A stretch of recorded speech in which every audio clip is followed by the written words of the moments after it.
Olá, paz e bem. Hoje a gente vai falar um pouco sobre hipnoterapia, o que é e por que utilizar, ou para que utilizar a hipnoterapia. A hipnoterapia é uma terapia complementar que explora o poder da hipnose.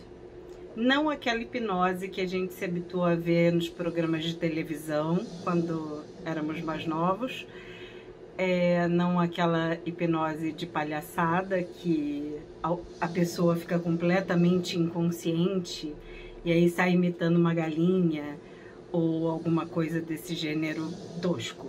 Não, a gente está falando de hipnose séria como terapia complementar.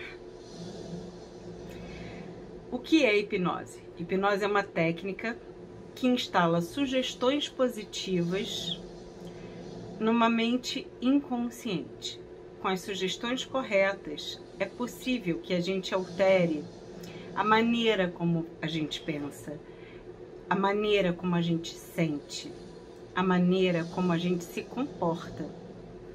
É por isso que hipnoterapia é uma ferramenta tão eficiente para promover mudanças na prática clínica.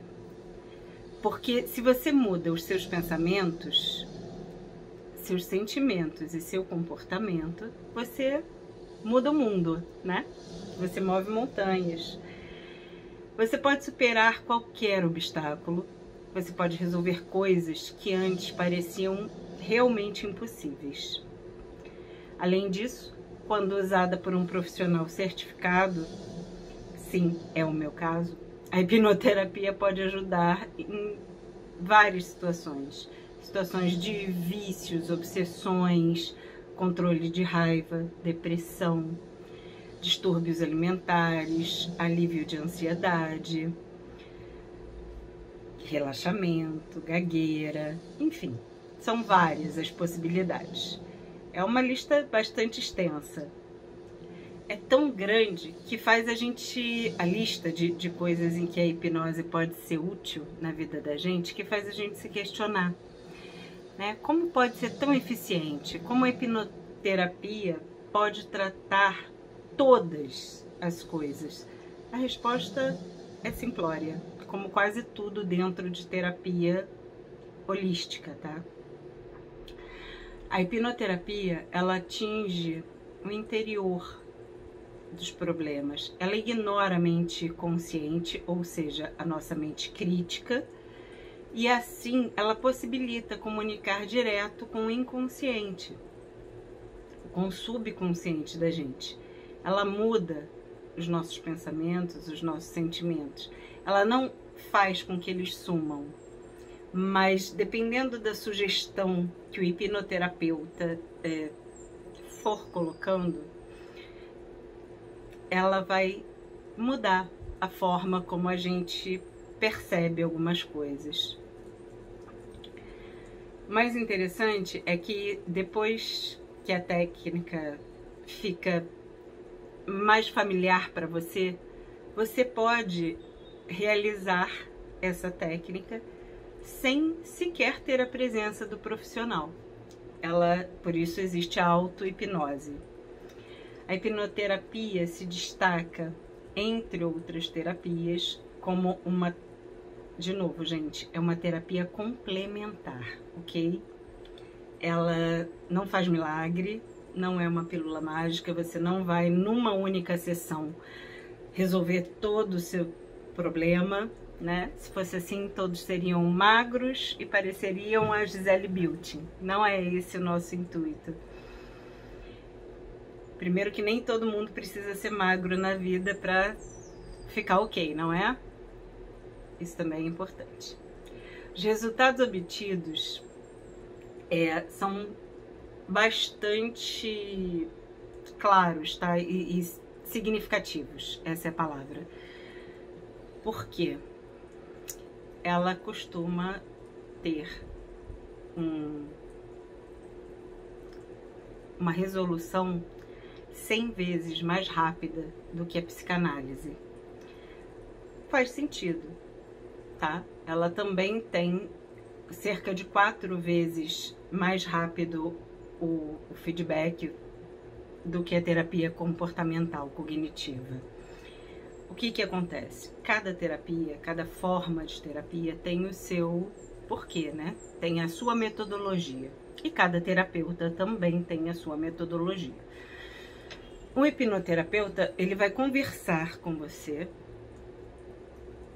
ele vai buscar saber das suas questões, da sua percepção, e a partir dessa fala que você levar para ele, ele vai fazer essa ponte, né, para a hipnose. Há várias formas de se hipnotizar, tá? A gente entra em transe com uma música, a gente entra em transe e a gente nem nota. Olha como é legal, né? Nós somos hipnotizados na vida pela televisão. Hoje em dia o marketing utiliza a hipnose todo o tempo, porque ele fala com o inconsciente da gente. Parece que tá falando ali uma coisa, a tua mente crítica tá aqui na superfície, enquanto o teu inconsciente tá pegando um monte de informações subliminares que estão sendo colocadas ali. Por isso, dentro da terapia holística, a gente fala de prestar atenção em você como um todo. Prestar atenção em si como um todo. O que é como um todo? É o que você está ouvindo, é o que você está vendo, tudo aquilo que você coloca para dentro da sua mente. Porque o nosso inconsciente, ele não diferencia realidade de ficção.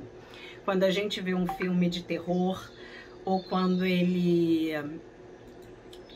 a gente vê esses filmes de extrema violência, agora com a pandemia, a gente ouviu muito, né? Nossa, tantos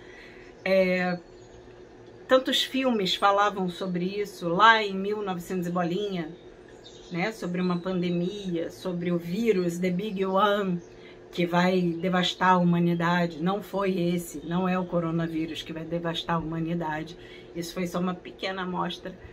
Mas, enfim, o que que acontece? Quando muitos de nós assistimos, todo mundo já ouviu falar do inconsciente coletivo. O inconsciente coletivo assiste coisas, né? Por isso que a gente fala na teoria das massas, porque é um monte de gente assistindo um mesmo tipo de coisa. E aquilo cria na cabeça da gente, querendo ou não, imagens de uma realidade que em tese era cinematográfica. Mas a gente vai criando aquilo. Tudo que eu vejo, eu crio, né? Porque é real para mim. Tudo que eu vejo, eu tomo como realidade e mais eu crio daquilo. Então, o que você está colocando dentro de você? O que você está vendo? O que você está lendo? O que você está ouvindo? Tanta gente... Oh, meu Deus, minha vida amorosa é um caos. Primeiro que a pessoa gosta de ficar falando disso, né? Como se fosse uma piada de humor negro. E tudo bem se você quer que a sua vida seja uma piada de humor negro. Mas não parece a melhor vida do mundo, não é? Não vale você ficar falando, repetindo isso igual uma matraca e depois reclamar da sua vida amorosa. Não tá fechando essa conta, não tá da sua vida amorosa ou da vida financeira ou, enfim, seja lá da parte da sua vida que você não tá satisfeito. Vale a pena a gente ficar mais atento com o que a gente está olhando, o que a gente está repetindo, o que a gente está reproduzindo, porque sim, isso está semeando plantações futuras. Amanhã, depois, daqui a 10 anos, a gente vai olhar e vai ver uma colheita, uma consequência que talvez a gente nem lembre que plantou. Mas a gente plantou, senão ela não estava acontecendo, né? Então presta atenção no que você está fazendo da sua vida. A hipnose fala disso. Ela vem para ajudar, lógico, é um método, é uma ferramenta dentro da terapia.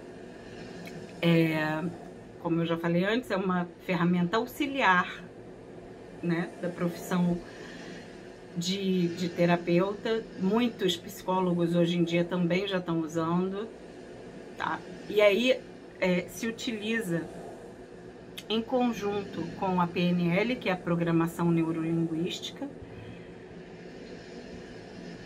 e com os saberes da comportamental, da analítica. A gente usa um pouquinho de cada coisa para poder sugestionar o nosso cliente a ter uma outra percepção de uma coisa. Por exemplo, há pessoas que se incomodam imensamente com o que os outros falam. Mas dentre esses outros, sempre tem aqueles outros que são muito importantes, não é? Para filhos, às vezes são os pais, para os pais, às vezes são os filhos, enfim. E aí, a gente faz o quê? A gente vai induzir, primeiro, o relaxamento profundo, para que as suas ondas cerebrais fiquem menores, mais devagar. É todo um relaxamento. E a partir daí, o cliente está consciente, ele está ouvindo o terapeuta, ele está ouvindo o que ele mesmo fala. Perguntas podem ser feitas durante o processo de hipnose. Você é totalmente livre e consciente para parar o processo a qualquer momento. Você pode dizer, pode levantar a mão, você pode se mexer, você é consciente do seu corpo, você vai dar permissão para aquele processo, diferente do que faz hoje toda a galera de marketing publicitário aí que a gente vê. E tantas outras pessoas mau caráter que utilizam desses saberes para induzir a gente a fazer coisas não muito legais. Por isso, gente, é importante você se conhecer, você tá muito ligado nas escolhas que você está fazendo a cada momento. Por quê? Talvez você faça escolhas diferentes, talvez não. Talvez não. Talvez eu fiz uma hipnose uma vez numa fumante. Ela fumava mais de 30 anos e ela escolheu no que ela ia transformar o cigarro, que era um troço que ela tinha verdadeiro pavor, assim, fobia. E ela foi me trazendo ao longo de algumas sessões que ela ia diminuindo. Mas a cada vez que uma parte dela pensava que lembrava daquela sugestão que a gente tinha feito, uma outra parte dela também dizia: deixa de ser boba, isso foi só hipnose. Você quer sim agora isso porque vai te deixar mais relaxada. Na cabeça dela, aquilo servia para ela relaxar. Ela não se permitiu de verdade trocar esse hábito. Aí, depois de algumas sessões, foram 2 meses, ela conseguiu parar de fumar e realmente entender que era uma permissão dela. Ela olhava para o cigarro e, embora ela ainda tivesse alguma vontade, ela tinha nojo do cigarro. E aí ela associava um monte de coisa nojenta e ela parou. Ela realmente parou. Isso já tem 5 anos e até hoje, quando a gente se fala, eu pergunto: e aí, tá seguindo firme? E ela super tá. Ela fala: eu de vez em quando ainda olho, mas até quando eu vejo outra pessoa fumando, já me dá nojo. Então, esse é um exemplo de como pode funcionar. Isso pode funcionar para determinados alimentos, para quem é compulsivo por doce ou por salgadinhos, enfim, para alimentos específicos. Isso pode funcionar para uma série de coisas. Eu estou dando um exemplo de largar um vício, mas a gente também pode instituir um comportamento. tá? E aí vai dessas terapias complementares. A sua fala, a sua percepção de si mesmo precisa ser clara para que a hipnose surta efeito, que você entenda que é um processo, toda terapia é um processo seu junto ao terapeuta. O terapeuta é um facilitador, ele te dá a mão e anda com você pelo caminho, ok? Essa é a ideia. Mas é isso, eu espero ter desmistificado um pouco do que é a hipnoterapia para vocês. E qualquer dúvida, por favor, só deixar aqui a sua dúvida ou a sua colocação e eu vou ter o maior prazer em responder.